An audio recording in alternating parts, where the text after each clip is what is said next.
Alright battlers, welcome back to a brand new Timeless Cup video. Today we're taking a look at NinjaWarGod's 4-0 sweep of his Timeless Cup tournament. So his starter Pokemon is Venusaur. Venusaur is packing that Community Day move Frenzy Plant with Sludge Bomb and the fast move being Vine Whip. Going then from left to right, we do have Kingdra in the top corner there with Dragon Breath and just one move, Outrage. We do have Skuntank with Poison Jab, Sludge Bomb, and Crunch, as well as Whiscash with Mud Shot, Mud Bomb, and Blizzard. Then going to the other side of Venusaur, we do have Dragonair with a very spicy moveset. This is a purified Dragonair with Dragon Breath, Aqua Tail, and Dragon Pulse. Very, very fun. And then on the far side, we have Lapras with Ice Shard, Surf, and Skull Bash. NinjaWarGod did do very well in this tournament, sweeping at 4-0 and boosting his ranking all the way up to 290 in the world. He does have 31 ranked battles with an 80.65% win rate. Very, very impressive stuff. Getting right into round 1, game 1, Ninja's going to lead his trusty Whiscash with Lapras and Venusaur in the back. So this opening matchup is Whiscash versus Sealeo. As I'm sure you know from your training, this is a very close matchup. In the simulations, these pokes basically tie in all even shielding scenarios. So 0 versus 0, 1 versus 1, and 2 versus 2 are all CMP decided. So here we go with a little bit of a interesting situation. That Sealeo's Body Slam did not go through. So at this point, battlers, you have two options. Either one, you can end the match right there and then restart with the same leads, or secondly, you can play it out and see if that missed body slam affects the match in any way. So these trainers are going to decide to play it out and see what happens and opt to go for the latter option. We do see the shield come out from the Sealeo there, so his opponent is already down a shield and the mud bombs just do not stop. That chocolate fountain is so powerful. So in comes Dragonair, and here I think Ninja had the option to either go for double mud bombs or go for the Blizzard. So he decided to go here for the double mud bombs, but he doesn't quite get there. That Dragonair is going to finish him off. I do think it really depends on the rest of your team composition, what decision you make in that moment, because if you really want to bust those shields, you have to go for the Blizzard, but if you have a really strong fast move Pokemon, then you can forego that and just go straight for the spam to weaken your opponent and kind of forego the shields entirely if you can work your way around it. So here we see Lapras going up against Skuntank. This is actually a much closer match than you would imagine. He is going to fire off the Surf here though and put an end to this Skuntank. The last Pokemon in the back is Dragonair that is severely weakened. And speaking with Ninja about his footage, because he had a whole fresh Pokemon in the back and his team comp was just so much better than his opponents in this match, they decided to just kind of play it out and allow this win to stick. So going into game 2, we're going to see the same exact team from Ninja. He is going to lead Whiscash with Lapras and Venusaur in the back. So out comes that Dragonair lead. And this is a purified Dragonair, so a lot of trainers are now opting for the Dragon Pulse instead of the return or the wrap, which I think is a really, really cool move set. I enjoy that myself. This Dragonair is going to go for an attack here, and it will be the Aqua Tail. Probably a bait situation there, but he does bail out into Ivysaur. So recognizing that he was very weak to water in game 1, his opponent does bring in the grass type Ivysaur, but he is switch locked against Lapras. So this is not a good situation for him. I think if you were to go back and be in this situation again, he probably would lead Ivysaur, because then at least at that point you can swap into your safe swap and maybe line up your Ivysaur with the Mud Boy and with Lapras later on. Ninja does go for the undercharge here and farm up one more Ice Shard. Pretty clever energy management by him there, and in comes Quagsire. So with Lapras, you definitely have to watch out for the Stone Edge from Quagsire, and the Sludge Bomb is going to hurt as well. Quagsire charges up so quickly and the shields are down, so the Sludge Bomb is going to bring down this Lapras. His opponent still does have a shield, but Ninja has his Venusaur in the back. He is going to bring in that Venusaur here, and even the Sludge Bomb Venusaur can tank. I think Stone Edge is probably the optimal move here, but the Sludge Bomb does land. He's going to put a lot of pressure here on Dragonair with the Frenzy Plant to draw that last shield, and out comes Whiscash with the Mud Bomb. That Whiscash is very low health. I think in most situations you would go ahead and farm up to the Blizzard just for the knockout punch, but the Dragonair is already so weakened as well. It just makes sense to go for the Mud Bombs. Going to the final game, he will lead Venusaur with his Lapras and Whiscash in the back. Ninja knows that this is the trio to win it. He just wants to swap the flow here, Vayne style. He does lead that Venusaur into Sealeo, and I'm very intrigued as to why his opponent didn't make the immediate swap. He does try to catch the Frenzy Plant here with Magcargo, but again, Magcargo is not a great counter. It is a rock fire type, so that Frenzy Plant is still going to hit it really hard. In comes that Whiscash though, and Magcargo does not have access to any grass type moves, so it's very safe to go without the shield here, which is what Ninja decides to do. He is able to Mudshot it down. He's got a ton of energy, and in comes Ivysaur. He's going to go for a Mud Bomb shield bait, and he does earn the shield. And then here we go with the Blizzard. If this lands, it will devastate this Ivysaur, and it does. Ivysaur is out of the game. Whiscash is so tricky, trainers, especially if you land that bait. You need to be very, very careful. In comes Sealeo, and he's going to get off a Farewell Mud Bomb just to put some additional damage on the Sealeo, which is great news for him. He still does have 2 shields, and he banked so much energy with Venusaur earlier that he's able to get to the Frenzy Plant. Trainers, he's going to win this game without spending a single shield. Very impressive. Going to the next opponent, he will lead Whiscash with Lapras and Dragonair in the back. So this is an all-blue team. He does lead that Whiscash right into that Skuntank, which is really, really good. Skuntank is a poison type, and these Mud Bombs are going to be super effective against it. I'm honestly a bit surprised we didn't see an immediate swap there. But still, Skuntank can put a lot of pressure on Whiscash, especially if you give it a shield. It cannot afford to take 2 crunches, but here comes the second crunch, and out comes the shield. So Ninja is going to win switch advantage, but he does lose a shield in the process. His opponent opts to bring in Whiscash, and Whiscash is so dangerous, especially in the mirror, trainers. Look at this. He's going to get off 2 Mud Bombs against this Whiscash, and his opponent, I think, makes a little bit of a mistake here, and he decides to shield, and then that mistake gets even worse because in comes a second shield. So his opponent is shieldless to whatever Ninja has in the back, which is not a good situation for his opponent at all.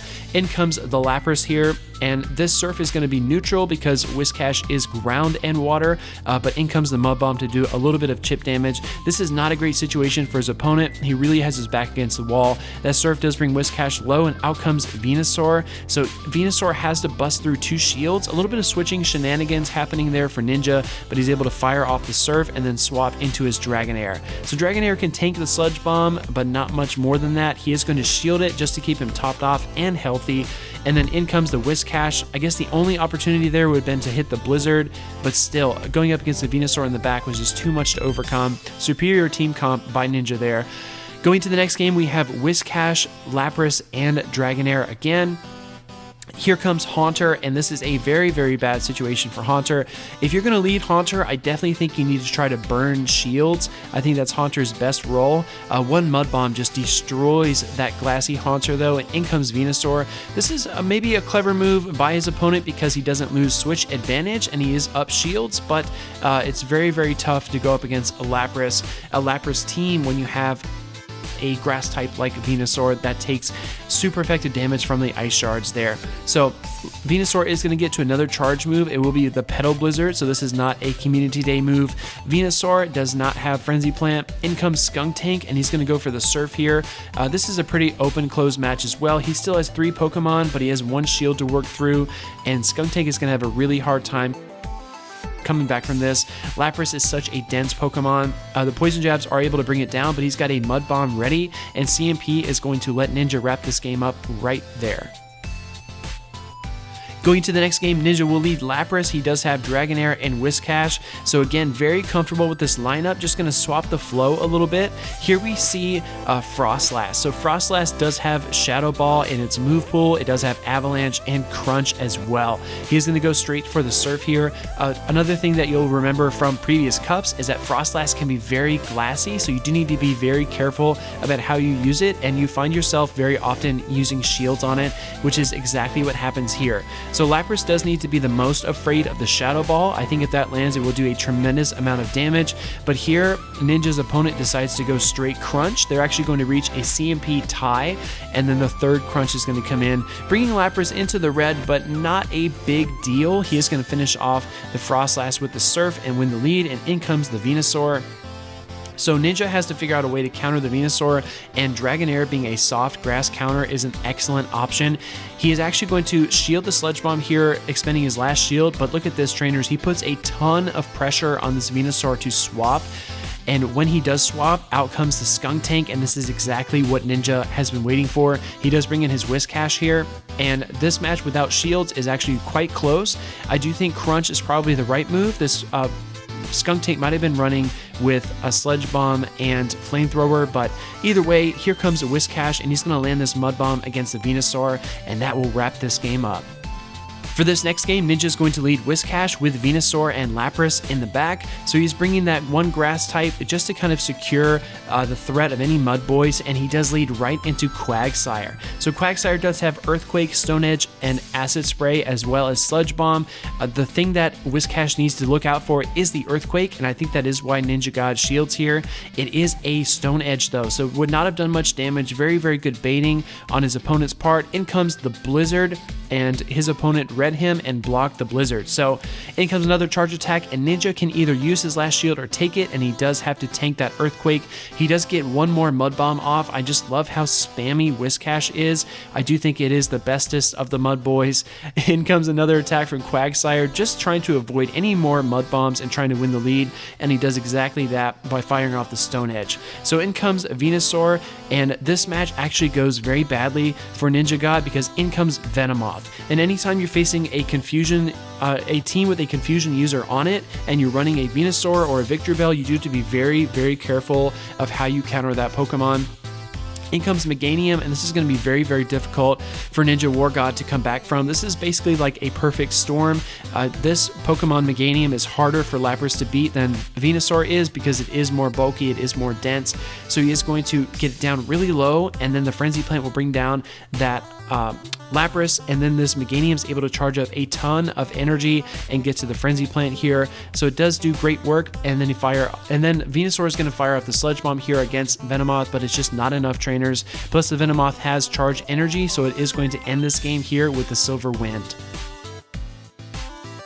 NinjaWarGod is going to lead with his Whiscash. He does have Venusaur and Lapras in the back, so he's committed to this line. He thinks this is the line to win it for him. He does run into Skuntank here, and I'm again a little bit surprised by the non-immediate swap. I think it is a little bit tougher for teams without a Razor Leafer to really counter Whiscash, and NinjaWarGod does a great job of showcasing that in this video. I definitely think you can take a lot of notes from his Whiscash play.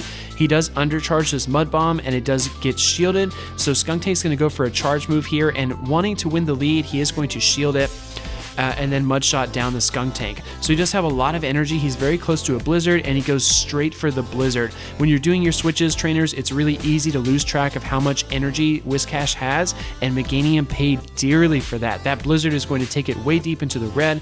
Out comes the Venomoth, and because of that no shield on Meganium, that is going to cost this trainer the match. Here comes Lapras versus Venomoth here, and this is not a bad situation at all. NinjaWarGod has to be breathing a sigh of relief. This match will come a little bit closer than you expect, but Lapras is going to be able to pull this one out. It does go deep into the red, but one more serve is going to be all but what is needed to finish off Venomoth, and there we go. Going to the next game, he will lead Venusaur with Whiscash and Kingdra. So Kingdra is a very powerful closer. It's the first time we get to see him use it here. Here we see Venusaur going up against Frostlass, and normally you have to be extremely afraid of that Avalanche, which I'm sure Ninja is, so he does decide to shield it because that would have one-shotted Venusaur, but Frostlass is so glassy, it also has to shield these Frenzy Plants or it'll take a huge amount of damage. These Vine Whips get those Frenzy Plants so quickly, he's able to fire off a second one and force the second shield. So at this point, he's actually going to let Venusaur go. I think that's the right move. You don't want to lose switch priority and burn your second shield. So he cut his losses there and comes in with Whiscash. He's going to shield the Avalanche from that Frostlass that would have taken a huge amount of damage, and you need a healthy Whiscash to take a few Vine Whips if you run into a grass type at the end. So very, very good strategy there, thinking forward by Ninja. In comes that Meganium, and here we go with the Blizzard. Shields are down, and Blizzard is going to wreck that Meganium. Hashtag get wrecked Meganium. He is going to get the Frenzy Plant though and bring down the Whiscash, but Whiscash has done his job. He is an awesome little mud boy. In comes Venomoth, and this match comes really close as well. All he has to do is get to that Outrage and he will win. He is able to survive that Silver Wind, and here comes the Outrage to wrap this game up.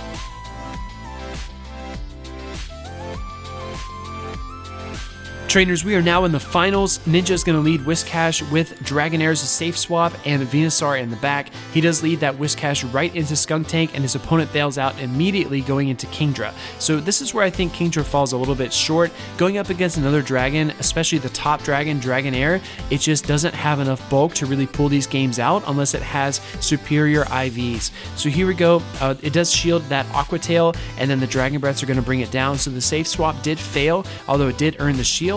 Very good gameplay by Ninja here to line his Whiscash up with the Skuntank yet again. These Mud Bombs are just going to be so devastating against Poison-type Skuntank, and anything short of a double crunch is going to basically seal Skuntank's fate here. He does get to one charge attack, and this will be the crunch, which Ninja does not shield, but again, here comes another Mud Bomb, and Whiscash is just so spammy, it's going to bring down Skuntank.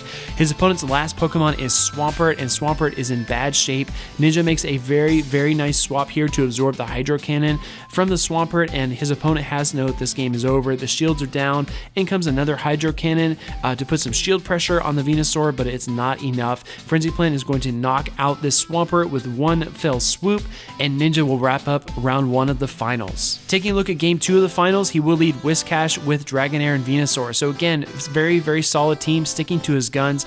He does lead that Whiscash right into Skuntank again. So his opponent does switch into Dragonair, and this is playing out almost exactly the same way we saw the first match, except here comes the Aqua Tail first from the Dragonair that does get unshielded, and then here comes an attack from Kingdra. If you don't want your Dragonair to faint, you have to shield the Outrage, but he's able to bring it down anyway, actually this time with a little less health. So in comes Swampert again, and here we see Venusaur. Vine Whips are going to add up very, very quickly. I think this is an instance of both trainers sticking to their guns and it backfiring for one and going extremely well for the other. I think a lot of time when trainers lose the lead or they lose a match, they tend to switch things up and kind of play the mind games, but sometimes it works out if you just stick to your guns, which is exactly what NinjaWarGod did here.